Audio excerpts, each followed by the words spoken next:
MTV Awards. It's about stars, not actors. Acting schmacting. It's about 2 hours, not an eternity. The time I went to the MTV Movie Awards, it was just, it seemed to be kind of, the Golden Globes on, basically. Mama?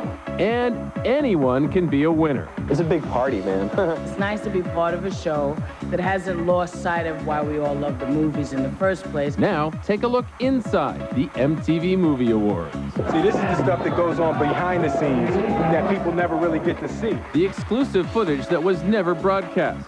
Get that camera off! The stories even MTV didn't want you to know. Come on, let's talk. Let's get into the real. The truth behind the MTV Movie Awards, uncensored.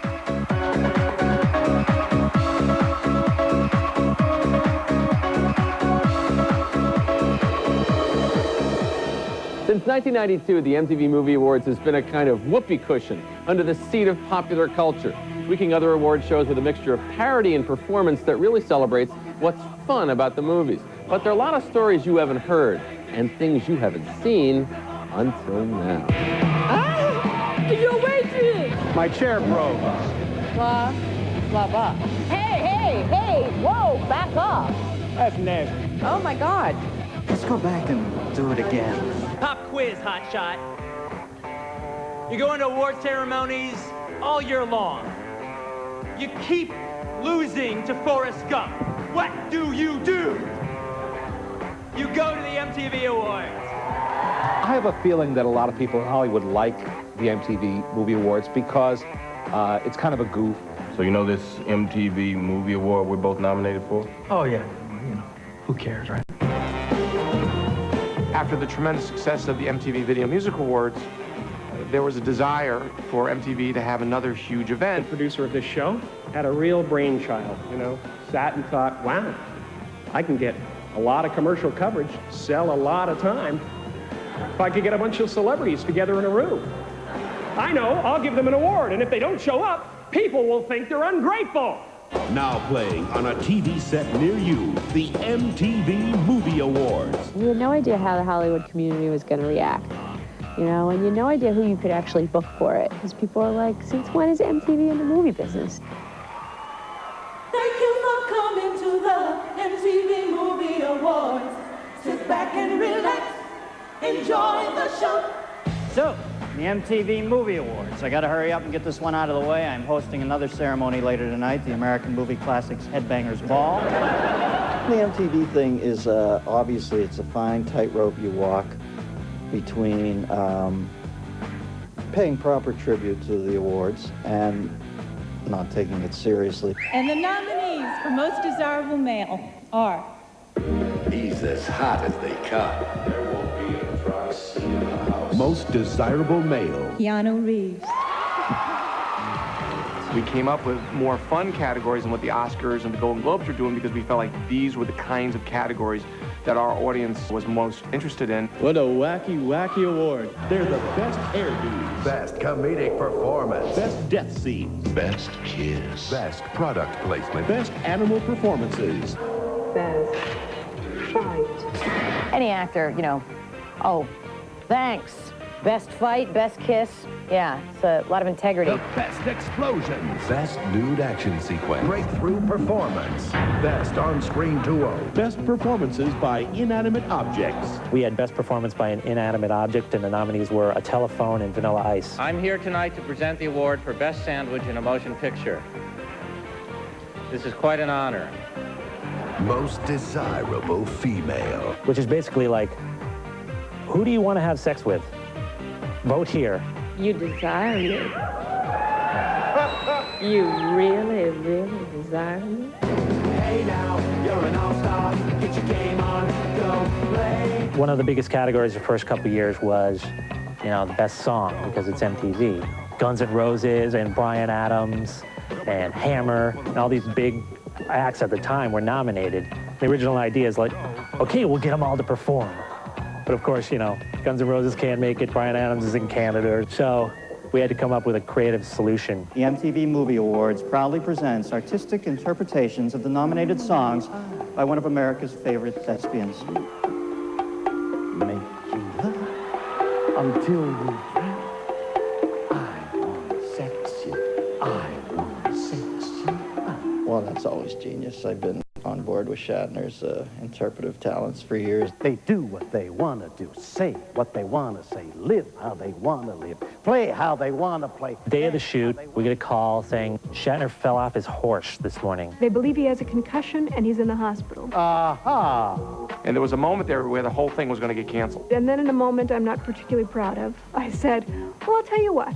We're already set up. We're not going anywhere. We have the studio. And if he feels better and he doesn't have a concussion, he gets out of the hospital, we'd love to have him come by and do the show. He's a trooper. And he still showed up. Let's do this. The pain. Would you know my name if I saw you in heaven? I think the blow to the head really enhanced his performance. My head hurts only when I laugh. I'm not even going to try to make a joke about this next guy because, let's face it, he can stomp me like a naked fat guy at Altamont. Folks, the largest star in the world, Arnold. I just remember Arnold Schwarzenegger. I have been asked to hand out the award for Best Female Performance. I said something about his shirt, some shirt depicting the travels of the Mayans. No, Arnold, it's a really nice shirt. Really, it is. All he heard was me mumble and the crowd laugh, and he probably thought I was taking the piss out of him.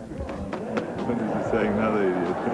Oh my God, I've got the Terminator mad at me. So I went to his party, and I see Arnold across the room. He goes like this and beckons to me. I'm thinking, oh no, here we go. And he starts walking across the room, and I'm seeing Terminator. I'm seeing half the face off in the eye, you know, walking towards me. And he goes, Mr. Miller, I hear you think I'm mad at you. And I go, well, I don't know, just poking a little fun. He said, do not worry, my friend. When I am mad at you, I will be in your face, and you will know it. And then he walked away. It was like, I thought I just did T3. That's the coolest thing that's ever happened to me. And the winner is Terminator 2 Judgment Day, James Cameron. Arnold Schwarzenegger for Terminator 2 Judgment Day. Edward Woolworth. Linda Hamilton. Terminator 2 Judgment Day. When Terminator 2 Judgment Day practically swept the awards, I knew we had a very different show. I knew we had a show that was designed exactly for the MTV audience. Since that first show, the MTV Movie Awards has relentlessly reinvented itself with unexpected celebrity hosts. It's pretty tough to get nominated for an MTV Movie Award. Yeah, you have to be in a movie. Bizarre production numbers.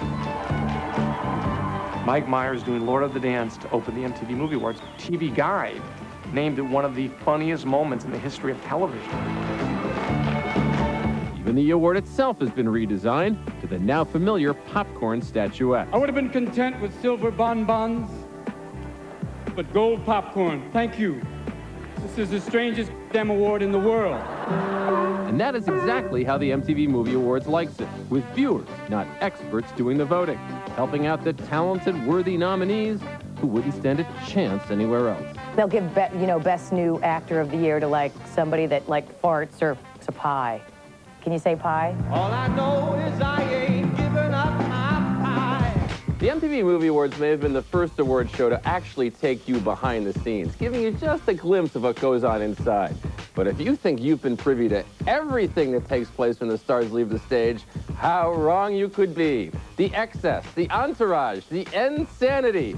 Here's a look at what really happened.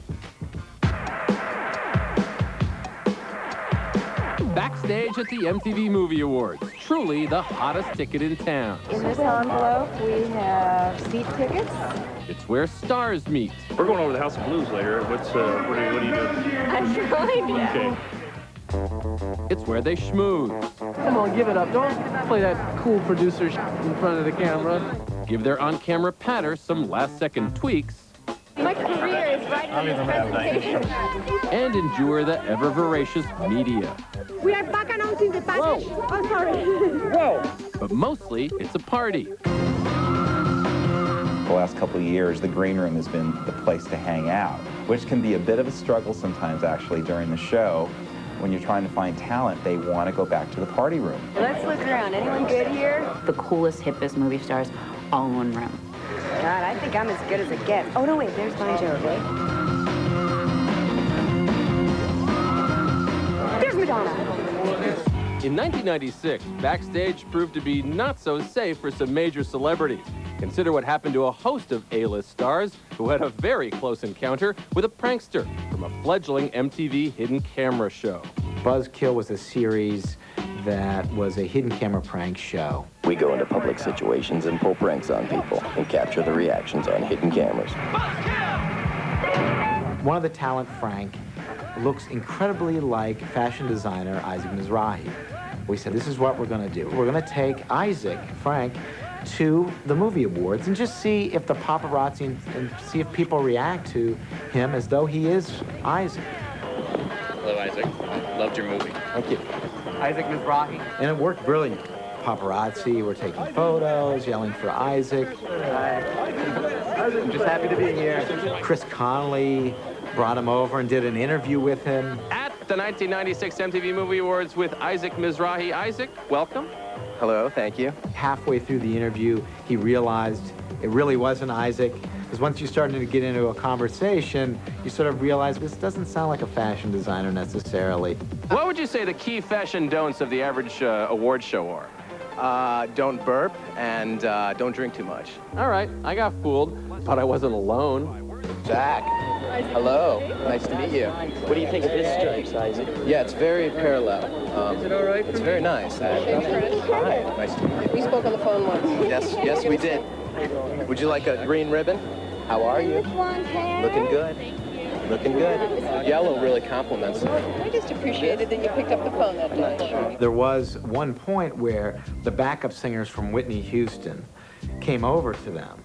This is the best designer there is. What do you mean? Thanks. Somebody like Whitney Houston is off limits. We love you, Isaac. Oh, yes, we do. And I just remember looking over to my right and just seeing this train wreck happen. Whitney Houston! Oh my God. Hello.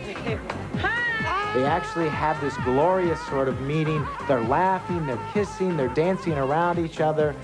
Then somebody says, well, that's not Isaac Mizrahi. And then she realized it wasn't really him, and there was a real security panic. Can I escort you to to escort her? You got enough. Whoa! I was really pissed off at the producers of the show. Like, what were you thinking? I'm sort of thinking that, you know, all right, I'm fired. I'm never going to work in TV ever again in my life. She sped off in her limousine, and it took a couple phone calls, believe me, after that, to get her back on the MTV game plan. But by 1999, Whitney Houston was back with the program. Straight out of the Wild Wild West. The incomparable, the incredible Will Smith. Well, Wild Wild West was supposed to be one of the big movies last year. The Wild Wild West song that Will Smith was going to do is the big single out at the moment. Wild Wild West, get wet, desperado. Will Smith never does anything small. Everything's got to be big. He came in on a horse, you know, so we had to make room for the horse. We actually stepped on the director of Lock, Stock, and Two Smoking Barrels and injured him. I was sitting over there half an hour ago and a horse rode by and stood on my foot. So I don't know what's going to happen next. The big surprise at the end is that Stevie Wonder's coming out with his piano and he's going to play the last few bars of Wild Wild West.